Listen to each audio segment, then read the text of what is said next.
నమస్కారం వార్తలకు స్వాగతం. ముందుగా ముఖ్యాంశాలు. కదలిరా భారీ బహిరంగ సభలో పాల్గొన్న నారా చంద్రబాబు నాయుడు. సీఎం జగన్ పై పలు విమర్శలు.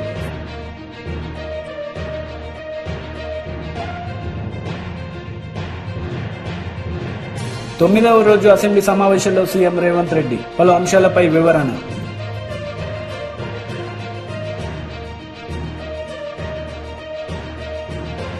తొమ్మిదవ రోజు అసెంబ్లీ సమావేశంలో సీఎం రేవంత్ రెడ్డి పాల్గొన్నారు. ఈ సందర్భంగా పలు అంశాలపై ఆయన మాట్లాడారు. ఆ దిశగా జరుగుతుంది అధ్యక్ష. ఈ సందర్భంగా నేను తమ ద్వారా ప్రతిపక్ష పార్టీలకు, సభలో ప్రాతినిధ్యం లేని మిగతా వర్గాలకు, సామాజిక వర్గాలకు కూడా తమ ద్వారా నేను ఏం చెప్పదలుచుకున్నా అంటే, బడుగు బలైన అల్పసంఖ్యాక వర్గాల అభ్యున్నతికి నిరంతరం పాటుపడ్డ చరిత్ర కాంగ్రెస్ పార్టీది. అందులో భాగంగానే కాంగ్రెస్ నేతృత్వంలో ఉన్న యూపీఏ 1 సందర్భంగా మైనారిటీల యొక్క అభ్యున్నతి కోసం, వాళ్ళ ఆర్థిక స్థితిగతులను అంచనా వేసి వాళ్ళ మేలు కోసం, వాళ్ళ అభివృద్ధి కోసం చర్యలు చేపట్టాలని ఆనాడు జస్టిస్ రాజేందర్ సచార్కం నేతృత్వంలో దేశంలోని ముస్లిం మైనారిటీ స్థితిగతుల అధ్యయనానికి ఉన్నత స్థాయి కమిటీ వేయడం జరిగింది అధ్యక్ష. ఆ రోజు ఆ కమిటీ చేసిన సమగ్ర అధ్యయనం, చేర్చిన సిఫార్సులను ఆధారంగా ముస్లిం మైనారిటీ అభ్యున్నతికి కన్వీనియర్గన్ రీతిలో ఆ రోజు ప్రభుత్వం చర్యలు చేపట్టింది. అది చరిత్రలో కాంగ్రెస్ పార్టీ తీసుకున్న నిర్ణయాలు కూడా మన కళ్ళ ముందున్నాయి. ఇలాంటి అనుభవాలన్నిటిని క్రోడీకరించి మన రాష్ట్రంలో ప్రధానంగా అన్ని వర్గాలకు సంబంధించిన సమాచారాన్ని సేకరిస్తూనే వెనుకబడిన తరగతుల వారి యొక్క అభ్యున్నతి కోసం, వారికి అవసరమైన ఆర్థిక సహాయాన్ని, అదేవిధంగా రాజకీయంగా కానీ, విద్యాపరంగా కానీ, ఉద్యోగపరంగా కానీ అన్ని రకాలుగా ఆ వర్గాలకు ప్రభుత్వం అండగా నిలబడాలన్న ఆలోచనతోని మా నాయకుడు, పార్లమెంట్ సభ్యుడు రాజీవ్ గాంధీ గారు వారసుడుగా రాహుల్ గాంధీ గారు ఏదైతే మాట ఇచ్చిండ్రో ఆ మాటను నిలబెట్టడానికి ఈరోజు ఈ ప్రభుత్వం పూర్తి స్థాయిలో ప్రయత్నం చేస్తుంది. అందుకే ఈరోజు ఏ విధంగా అయితే సచార్ కమిటీ ద్వారా మైనారిటీ వర్గాలకు మేలు జరగడానికి నిర్ణయాలు తీసుకున్నామో, ఈరోజు కూడా ఈ సభలో శాస్త్రీయ పరంగా ఒక అంచనా, సమగ్ర ప్రణాళికలు, విధానాలను రూపొందిస్తాం. ఇందులో మరి ఎందుకు మా సభ్యులకు, లేకపోతే సీనియర్ శాసనసభ్యులు, మంత్రిగా వారికి సుదీర్ఘమైన అనుభవం ఉంది కడియం శ్రీహరి గారు, వారి అనుభవాన్ని ఉపయోగించి ప్రభుత్వానికి ఏమైనా సూచన చేసినా ఆ సూచనలు తీసుకొని భవిష్యత్ కార్యాచరణ నిర్ధారించుకోవడానికి ప్రభుత్వానికి ఎలాంటి భేషజాలు లేవు అధ్యక్ష. చాలా విస్పష్టంగా ఈ రాష్ట్రంలో ఉన్న జనాభా మొత్తం మీరు సమగ్ర కుటుంబ సర్వే చేసినామని గొప్పగా చెప్తున్నారు. ఇంతవరకు ఎప్పుడైనా ఆనాటి ప్రభుత్వం సమగ్ర కుటుంబ సర్వే చేసి ఈ సభలో వాటి వివరాలను ఎప్పుడైనా చెప్పినరా అధ్యక్ష? సమాజంలో ఉన్న ప్రజాప్రతినిధులకు కానీ, ప్రజలకు కానీ ఆ సమగ్ర కుటుంబ సర్వే ఎప్పుడైనా అందుబాటులో పెట్టినరా అధ్యక్ష? దాదాపుగా 10 సంవత్సరాలు అవుతుంది. అదొక రహస్య నివేదికగా మీరు మాత్రమే సమగ్ర కుటుంబ సర్వే చేసి ఒకే ఒక్క కుటుంబము ఆ వివరాలన్నీ దాచిపెట్టుకొని వాళ్ళకు అవసరమైనప్పుడు వాళ్ళు చూసుకొని ఎన్నికలప్పుడు దాన్ని ఉపయోగించుకొని మిగతా సమయంలో ఎవరికి అందుబాటులో లేకుండా చేసింది. మాకు అట్లాంటి ఉద్దేశం లేదు అధ్యక్ష. మేము ఈరోజు ప్రవేశపెట్టిన తీర్మానంలో స్పష్టంగా వెనుకబడిన తరగతుల, షెడ్యూల్డ్ కులాల, షెడ్యూల్డ్ తెగల మరియు మిగతా బలహీన వర్గాలకు చెందిన ప్రజల అభ్యున్నతిని నిమిత్తం వివిధ సామాజిక, ఆర్థిక, విద్యాపరమైన, ఉపాధి, రాజకీయ అవకాశాల ప్రణాళికలను రూపొందించి అమలు పరిచేలా తెలంగాణ మంత్రివర్గం 4/2/2024 తేదీన చేసిన సిఫార్సు మేరకు తెలంగాణ రాష్ట్ర కదలిరా భారీ బహిరంగ సభలో టీడీపీ అధినేత నారా చంద్రబాబు నాయుడు పాల్గొన్నారు. ఈ సందర్భంగా ఆయన ప్రసంగించారు. సార్ వచ్చేసారు, తర్వాత అందరూ ఒక్కసారి వస్తే ఇబ్బంది పడతాం. చెన్నైకు పోయే పని లేకుండా ఇక్కడనే పనులు చేసుకునేవాళ్ళం. ఈరోజు పాసి పనులు కూడా, మట్టి పనులు కూడా వేరే ప్రాంతానికి వలస వెళ్తున్నారంటే ఇది సిగ్గు అనిపించదా జగన్ రెడ్డి అని అడుగుతున్నా. ఎన్నికల ముందు చెప్పాడు అమరావతి రాజధాని చెప్పాడా లేదా అని మిమ్మల్ని అడుగుతున్నా. అసెంబ్లీ సాక్షిగా చెప్పాడా లేదా? ఎందుకు మాట మార్చావు? ఎందుకు మాట మార్చావు? ఇప్పుడు 3 రాజధానులు అన్నాడు, మళ్ళా 4వ రాజధాని హైదరాబాద్ అంటున్నాడు. మళ్ళా ఏమమ్మా భిక్షవెత్తుకుంటే ఆస్తిలో వాటా ఇస్తారా అని మిమ్మల్ని అడుగుతున్నా. హైదరాబాద్ 10 సంవత్సరాలు ఉమ్మడి రాజధాని, మేము నష్టపోయాం, మేము చేతగారాలం, పనికిరాని వాడు ముఖ్యమంత్రి అయ్యాడు కాబట్టి మళ్ళా వస్తాం, మాకేదో మీ పంచనుంటాం, మాకు కూడా చూడమంటే ఒప్పుకుంటారా తమ్ముళ్ళు అని మిమ్మల్ని అడుగుతున్నా. అదే జరిగింది రాష్ట్రంలో. విభజన జరిగింది, నష్టం జరిగింది. నేను పోరాడాను. ఆ రోజు కూడా ఒకటే చెప్పాను, మీరు విభజన చేస్తే ఇద్దరికి న్యాయం చేయండి, అప్పుడే విభజన చేయండి, లేకపోతే సరైన న్యాయం చేయమంటే ఆ రోజు కాంగ్రెస్ పార్టీ వినకుండా విభజన చేశారు. కానీ కొన్ని పెట్టారు, కానీ అవి రాలేదనే ఉద్దేశంతో నేను ఆ రోజు పోరాడాను. నేను ఈ రోజు బీజేపీతో డిఫర్ అయ్యానంటే నేను వ్యక్తిగతంగా కాదు, మనకు ఏదైతే ఆ రోజు మనకి ఇవ్వాల్సిన ప్రత్యేక హోదా ఇవ్వలేదని నేను డిఫర్ అయ్యాను తప్ప ప్రజల కోసం తప్ప ఇంకోటి కానే కాదని మీ అందరికీ విజ్ఞప్తి చేస్తున్నా. జగన్మోహన్ రెడ్డి ఏం చెప్పాడు? కేంద్రం మెడలు వస్తానని చెప్పాడా లేదా అని మిమ్మల్ని అడుగుతున్నా. మెడలు ఉంచాడా అని మిమ్మల్ని అడుగుతున్నా. ఒక మాటలో చెప్పాలంటే ఈ రాష్ట్రానికి ఎక్కువ అన్యాయం చేసిన వ్యక్తి ఎవరు తమ్ముళ్ళు? ఎవరు అడుగుతున్నా? విభజన కంటే కేంద్రం సహాయం చేస్తామన్నా. ఒక మాటలో చెప్పాలంటే ఈ రాష్ట్రానికి ఎక్కువ అన్యాయం చేసిన వ్యక్తి ఎవరు తమ్ముళ్ళు? ఎవరు అడుగుతున్నా? విభజన కంటే కేంద్రం సహాయం చేస్తామన్నా. Minister Kakani Govardhan Reddy press meet నిర్వహించారు. ఈ సందర్భంగా పలు అంశాలపై ఆయన మాట్లాడారు. యాజమాన్యం నోటిఫై చేయాల్సింది యాజమాన్యం, డిక్లేర్ చేయాల్సింది యాజమాన్యం.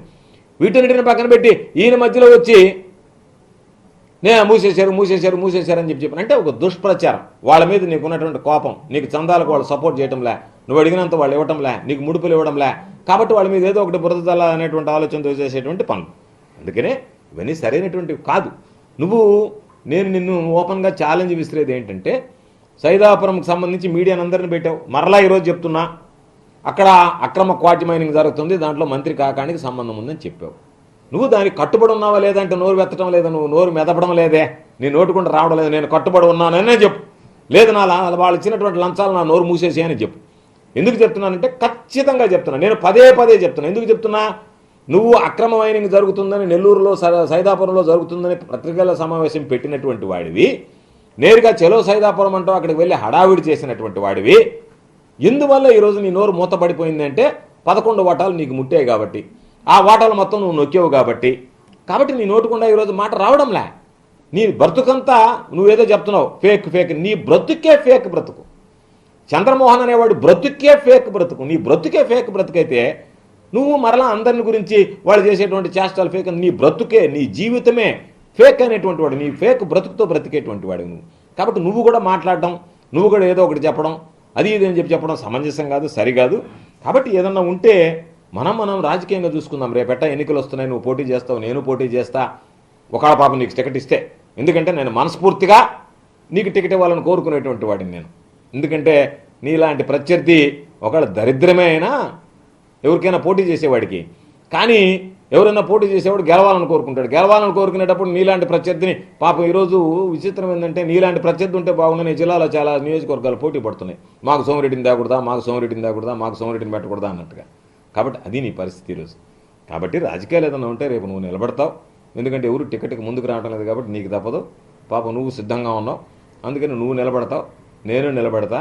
ఎదురు నిలబడప్పుడు మన బలాబలాలు ఏందనేది ప్రజల్లోకి పోదాం, చూసుకుందాం. నువ్వు గెలవాలంటే నువ్వు గెలవు, నేను గెలవాలంటే నేను గెలవను. ప్రజలు ఆదరిస్తే గెలుస్తాం, ప్రజలు ఓట్లు వేస్తే గెలుస్తాం. నేను ఈసారి గెలుస్తానంటే నువ్వు ఎట్ట గెలుస్తావు? నువ్వు గుద్దుకుంటావా? కూర్చొని అన్నీ ఉతుకలేవు కదా, ప్రజలు వేయాలి కదా. నీకు ఇప్పటికి 4 సార్లు డాంచి నేను గెలుస్తానన్నా. ఇప్పుడు మరలా పాపం వాస్తు కూడా బాగలేదు, ఇల్లు కూడా మారినటువంటి మధ్య ఎవరో చెప్పారు వాస్తు బాగలేదు, ఇల్లు మారితే గెలుస్తాడంటే ఆ ఇల్లు కూడా మారి అన్ని ప్రయత్నాలు చేయి. పోయినసారి వాస్తుకి ఏదో సరిదిద్దావు, మళ్ళీ ఇప్పుడు ఇల్లు మారావు. అన్నీ మారినా ఏం మారినా కూడా మన ఇద్దరు తలరాతలు మారాలి అంటే ప్రజలు ఇదిగో మీ తలరాత ఇదే అని రాస్తే దాని ప్రకారం ఉంటుంది తప్ప నువ్వు ఇల్లు మారినా వాస్తు దిద్దినా లేదు నేను గెలుస్తానని చెప్పి నువ్వు చెప్పినా నేను చెప్పినా అవన్నీ వాస్తవాలు కాదు. రేపు నువ్వు చెప్పేటువంటి ఎంత జనాల్లోకి వెళ్తాయనేటువంటిది రేపు చూద్దాం. నేను చేసినటువంటి అభివృద్ధి, నువ్వు పాల్పడినటువంటి అవినీతి, నువ్వు చెప్పినటువంటి అబద్ధాలు ప్రజలు ఏ విధంగా స్వీకరిస్తారనేటువంటిది కూడా రేపు ఎన్నికల్లో తెలుస్తుంది. కాబట్టి నేను చంద్రమోహన్ని చివరిగా కోరుకునేది దయచేసి ఇప్పటికైనా నీలో పరివర్తన రావాలని. నువ్వు పాపం 5 కోట్లు 10 కోట్లకు ఆశపడి నిజంగా తల్లి లాంటి అందరికీ అభివృద్ధి 10 మందికి ఉపాధి చూపేటువంటి పోర్టు మీద విద్వేషకరమైనటువంటి TDP MLA Dolabala Veeranjaneya Swamy media సమావేశం నిర్వహించారు. ఈ సందర్భంగా పలు అంశాలపై ఆయన మాట్లాడారు. అధికారుల్ని ఒత్తిడి చేస్తూ అధికార దుర్వినియోగానికి పాల్పడుతున్నాడు. పాపం ఆయనకు ఓట్లు వేసిన వాళ్ళేమో మంచినీళ్ళు లేవని చెప్పి ధర్నాలు చేస్తున్నారు. ఆయన మాటని మంచినీళ్ళు చేసినటువంటి ఆయన పార్టీ నాయకులు కార్యకర్తలేమో ధర్నాలు చేస్తూ ఉన్నారు. అతనికి రివాజు కాన్స్టిట్యున్సీని వరుసగా మార్చిపోవటం. ఎర్రగొండపాలెం నుంచి నూతలపాడు, అక్కడి నుంచి ఎర్రగొండపాలెం, అక్కడి నుంచి మళ్ళీ కొండేపుకి వచ్చాడు. ఎప్పుడూ కూడా పనులు చేయాల్సి వచ్చింది కాబట్టి పారిపోతూ ఉంటాడు. ఈరోజు వాళ్ళు నీళ్ళకి అల్లాడుతున్నా కానీ ఆయన పట్టించుకోకుండా ఇక్కడ వాలంటీర్లతో మీటింగు, అధికారులతో మీటింగులు పెట్టి పోలీసులకు ఫోన్లు చేసి పాత కేసుల్లో ఉన్నటువంటి ముద్దాయిల్ని ఒత్తిడి చేయండి, తెలుగుదేశం పార్టీలో చేరిన వాళ్ళని పిలిపించి వాళ్ళ మీద ఏదో కేసులు పెట్టి మళ్ళీ తిరిగి తీసారండి అనేటువంటిది ఒక తెర రేపుతా ఉన్నాడు. ఇందులో భాగంగా తీసుకుంటే ఎలక్షన్ కమిషన్ ఒక పాలసీ ప్రకారం పక్క జిల్లాల నుంచి తహసీల్దార్ని ఎండిఓల్ని బదిలీలు చేశారు. ప్రకాశం జిల్లాకు వచ్చిన దానిలో మా సింగరాయకొండకి 3వ తేదీన నెల్లూరు జిల్లా నుంచి వచ్చినటువంటి శంకల రమణయ్య అనేటువంటి తహసీల్దార్ గారిని సింగరాయకొండకు పోస్ట్ చేశారు 3వ తేదీ. అదేవిధంగా 6వ తేదీన ఆయన ప్లేస్లో ట్రాన్స్ఫర్ చేసేసి జె ప్రసాదరావు అతన్ని ట్రాన్స్ఫర్ చేసుకొచ్చారు. అర్ధవీడిలో పోస్ట్ చేసిన ఆయన్ని తీసుకొచ్చి మళ్ళీ సింగరాయకొండకు పోస్ట్ చేశారు. 6వ తేదీ అయిపోయిన వెంటనే మళ్ళీ 7వ తేదీ ఈ అర్ధవీడిలో పోస్ట్ చేసినటువంటి ఆయన్ని మార్చేసి భవానీ శంకరన్ ఆయన్ని ట్రాన్స్ఫర్ చేశారు. ఇది 7/2/24 ఇచ్చినటువంటి కలెక్టర్ ప్రొసీడింగ్స్లో కూడా చాలా స్పష్టంగా మెన్షన్ చేయడం జరిగింది. ఇది ఎందుకు చేశారు అంటే కలెక్టర్ గారి దగ్గర నుంచి సమాధానం లేదు.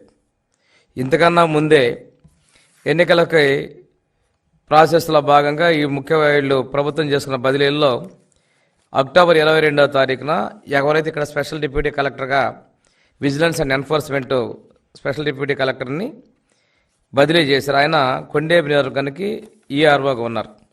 అది 22/10/23 ఇచ్చినటువంటి జీవో నంబర్ 2772 సీరియల్ నంబర్ 41లో వారు ఉన్నారు. సరే, ఆయన ప్లేస్లో సబ్స్టిట్యూట్ ఇవ్వనందున మొన్నటి వరకు ఆయన కొనసాగారు కొత్త ఓటర్ లిస్ట్ వచ్చేంతవరకు. ఆ తర్వాత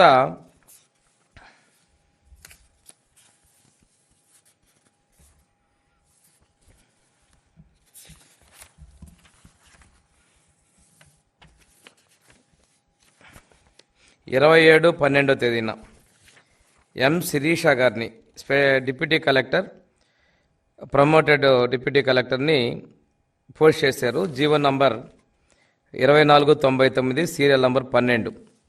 ఈవిడ పాపం ఒక సామాజిక వర్గం అంటే నాకు తెలిసి కమ్మ సామాజిక వర్గం అని చెప్పేసి ఈవిడని ఏదో చేరకుండా అడ్డుకున్నారని తెలుస్తూ ఉంది. ఆ తర్వాత 284వ జీవో 6/2/24న ఒక డిప్యూటీ కలెక్టర్ బిఎల్ఎన్ రాజకుమార్ గారిని అదే ప్లేస్లో పోస్ట్ చేశారు. GO number 284 serial number 13. సరే, ఈవిడ ఎస్సీ మహిళ అధికారి కాకుంటే ఇక్కడ ఎవరైతే వైసీపీ ఇన్ఛార్జిగా పోటీ చేసినటువంటి ఆదిమూలపు సురేష్ గారికి వారి పెద్దిరెడ్డి రామచంద్రారెడ్డి ప్రెస్ మీట్ నిర్వహించారు. ఈ సందర్భంగా పలు అంశాలపై ఆయన మాట్లాడారు.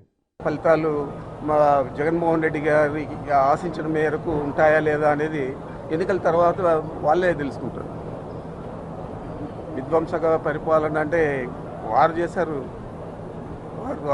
ఇప్పుడు చరిత్ర చూడాలంటే అక్కడ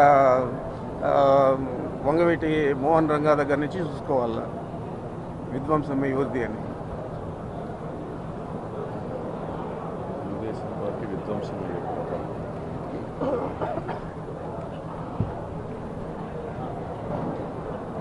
ఏదైనా ఈరోజు రాజశేఖర రెడ్డి గారిని కానీ జగన్మోహన్ రెడ్డి గారిని కానీ చనిపోయిన రాజశేఖర రెడ్డి గారిని జగన్మోహన్ రెడ్డి గారిని కానీ మమ్మల్ని గురించి కానీ మాట్లాడేది తప్ప నేను ఈ రాష్ట్రానికి ఫలాంది చేశాను నా 14 సంవత్సరాల పరిపాలనలో, లేదు మా పవన్ కళ్యాణ్ కూడా మా చంద్రబాబు నాయుడు గారు 14 సంవత్సరాల్లో జనరంజక పాలన ఇచ్చాడు అని చెప్పే ధైర్యం ఉందా?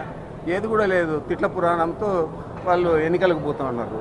మేము ప్రజలకు ఎన్ని మేలు చేశామో ఆ మేలు చెప్పుకునేదానికి మేము ఎన్నికలకు పోతా ఉన్నాం. తేడా అదే. ఎవరు గెలుస్తారు ఎవరు ఓడతారు అనే దానికి.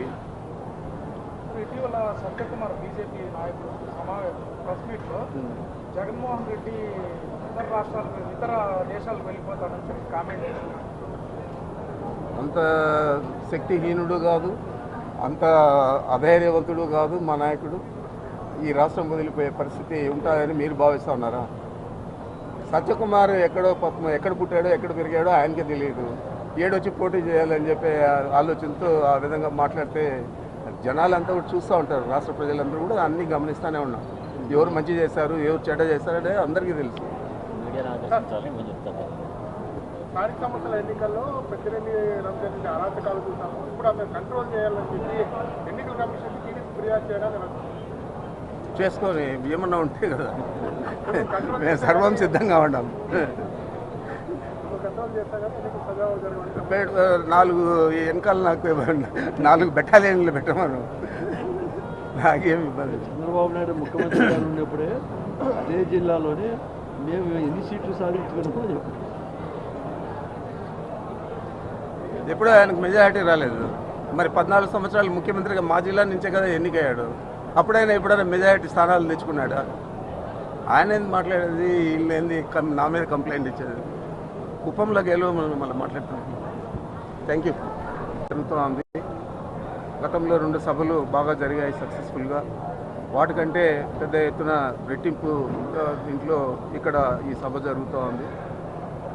మరి రాష్ట్ర ప్రజలందరూ కూడా ఈ సభ ఏ విధంగా ఉంటుందని చూసే పరిస్థితి ఉంది. కాబట్టి ఇది మేము ఎన్నికల సభగానే దీన్ని భావించి రాబోయే ఎన్నికలకు సన్నద్ధమయ్యేదానికి ఈ సిద్ధం అని పోరాటానికి సిద్ధం అని చెప్పి ఎన్నికల పోరాటానికి సిద్ధం అని చెప్పి ఈ సిద్ధం పేరుతో ఈ సభ నిర్వహిస్తూ ఉన్నాం. మరి మీరందరూ కూడా చూస్తూ ఉన్నారు ఏ విధంగా ఏర్పాట్లు జరుగుతూ ఉన్నాయి. అన్ని రకాలుగా కూడా మా శాసనసభ్యులందరూ కూడా వారి వారి శక్తివంచన లేకుండా అందరూ కూడా వారి వారి నియోజకవర్గాల నుంచి ప్రజలంటే ముఖ్యంగా మా కేడర్ను సన్నద్ధం చేయడం జరుగుతూ ఉంది. తప్పకుండా ఈ సభ మేము అనుకున్న దానికంటే కూడా ఎక్కువగా విజయవంతమవుతుందని భావిస్తాము. మేమైతే 1 గంట కానీ చెప్తూ ఉన్నాము.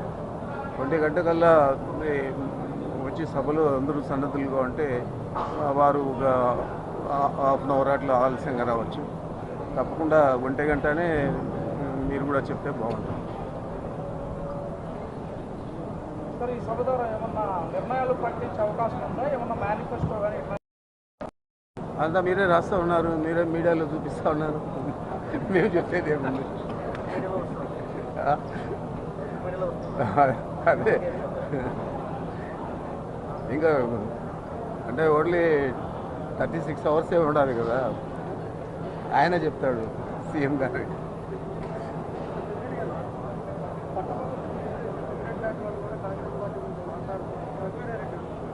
ఏదదే తప్పకుండా పోటీ చేసే పెద్దిరెడ్డి గారు కూడా కాంగ్రెస్ గురించి మాట్లాడే విధంగా ఉంది. నా మీద ఎక్కడ కేసులు లేవు. నేను ఎప్పుడు కూడా అలాంటి పనులు చేయలేదు. మొదటి నుంచి వీళ్ళు ఒక ముఠా ఉన్నారు. కిరణ్ కుమార్ రెడ్డి, రఘువీరారెడ్డి. 9వ రోజు అసెంబ్లీ సమావేశంలో మంత్రి ఉత్తమ్ కుమార్ రెడ్డి పాల్గొన్నారు. ఈ సందర్భంగా పలు అంశాలపై ఆయన మాట్లాడారు. ఈ మేడిగడ్డ బ్యారేజ్ టెండరు 1800 కోట్లకు పిలువబడింది. వర్క్ అవార్డ్ అయింది 1800 crores. ఫైనల్గా ఎంత అమౌంట్ పోయింది స్పీకర్ గారు?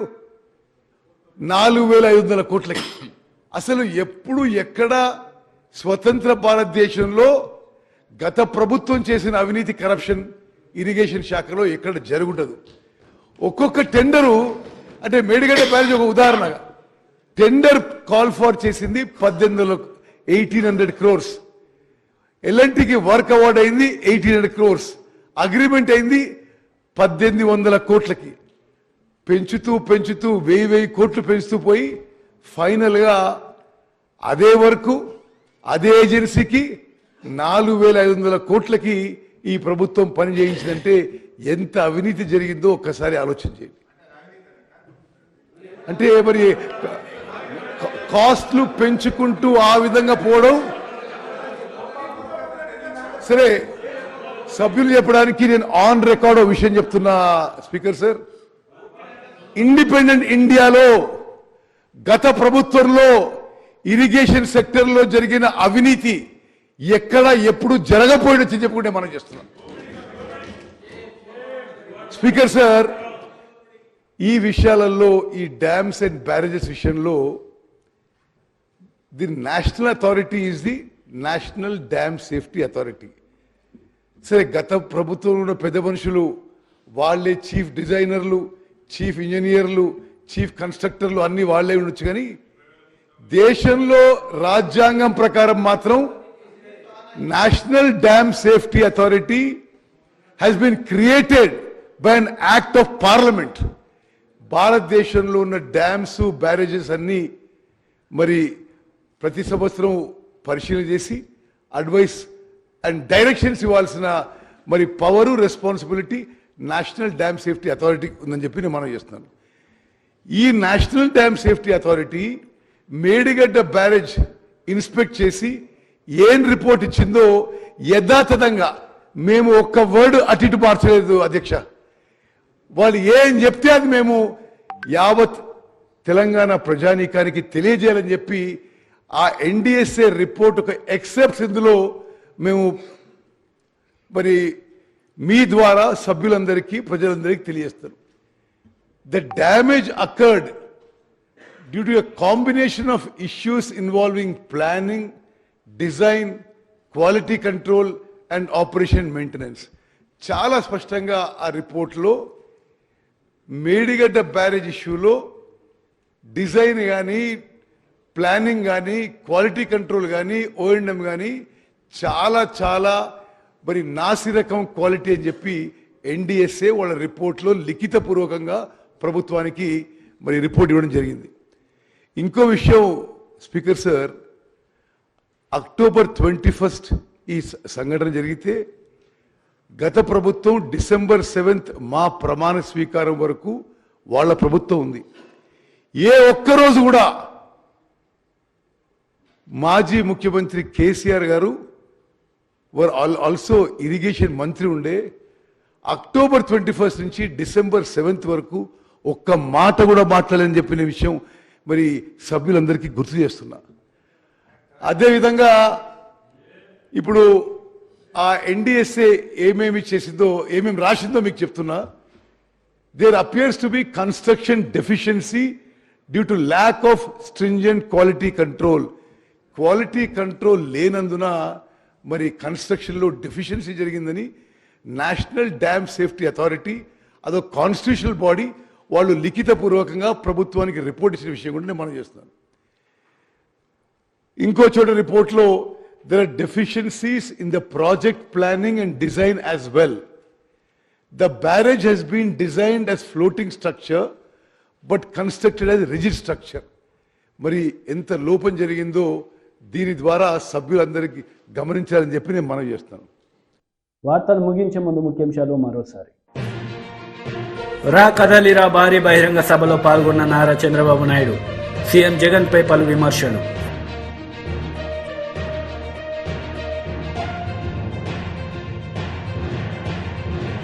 9వ రోజు అసెంబ్లీ సమావేశంలో సీఎం రేవంత్ రెడ్డి పలు అంశాలపై వివరణ.